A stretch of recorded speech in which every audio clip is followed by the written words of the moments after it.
Hey guys, I am here at Amusing Games. We're going to head in and talk to Brian, who's the owner, and we're going to talk to him about International Tabletop Day.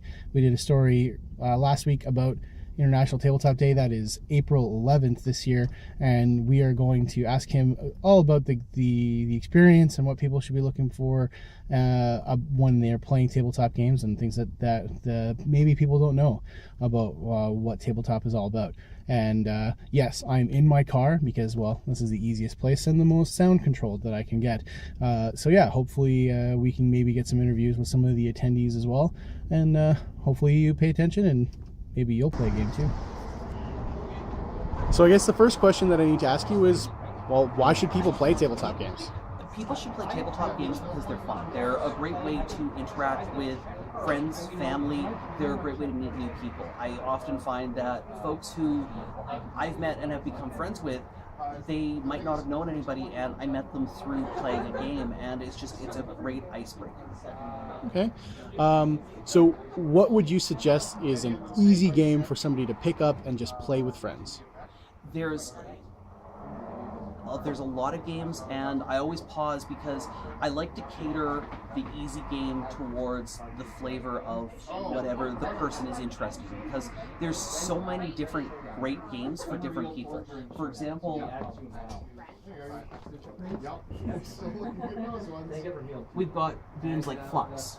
Flux is a very simple, you start with a few cards in your hand, and every turn you draw a card, you play a card, and then the cards themselves tell you how you win and when you win. And this is a game that's playable from ages 8 to 80. So if you're into card games, this might be one way to do it. Something else that's a really great way for people to get started is this game here, Roll For It. Roll For It, it's a simple dice game. Players have a communal pile of cards on them that have point values and dice combinations.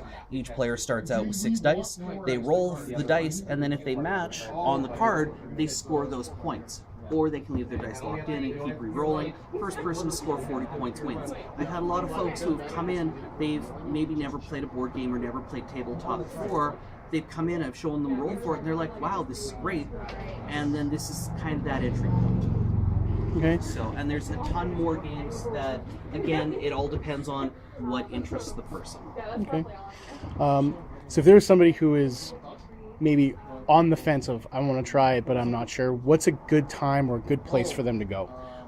You know what, because you're at Amusing Games, on Friday nights we have open board gaming, which anybody can come down. We've got a group of folks who play board games, they play different games, and it's absolutely free to come down, try it out. You'll be introduced to the games, you'll be taught how to play, and it's a very open, welcoming environment.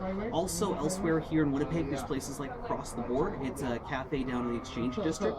They have, you go in, you grab a bite to eat, you grab a game off the shelf, and it's a fun experience where I know a lot of our customers like going there because they get to try games first before they buy them, so that's a way that they know that they're going to enjoy what they're picking up. All right. And the last question is, what is it that you love about International Tabletop Day? I love International Tabletop Day in that it gives everybody a day to celebrate tabletop. It gives a chance where whether you play role-playing games, whether you play miniature games, whether you play card, dice, whatever type of game that you play, this is a day where you can celebrate it and everybody can talk about it, and board games are mainstream. And I know some folks, they're still on the fence, they're like, no, but it really is, and this helps push it and show people that everybody plays games. So, I'm here with Sarah and Mina. They are on site here at Amusing Games. They are playing, looks like they're playing Geek Out, and we'll get a video a little bit of them playing the game together. But what is it that you guys love the most about tabletop gaming? I find it's a lot less like discriminatory gender-wise than like video gaming is, and it feels more communal, I think. Okay. I can get 6 friends out to play a game of Munchkin, and it's totally fine. Yes. Getting 6 people out to play Smash Bros is a little bit harder. Yeah, it's just a lot more interaction with people. It's more friendly, I think. Gets me out of the house. It's less stressful on my eyes. So I have to be staring at a screen. Okay. And with it being International Tabletop Day, what is it that you guys love or are trying to help with when it comes to International Tabletop Day? I think it's fun to learn about new things. Like Just hearing about new games, trying some new things. Yeah, we played Terror in Evil City. It was super fun. It was fun. We lost terribly, but it was great. I like learning. That's awesome. Thanks a lot, guys. Would be green. Take locations from the Wizard of Oz. Wizard of Oz. Jack before. I like that I was down all 3. I probably do. So that's the day.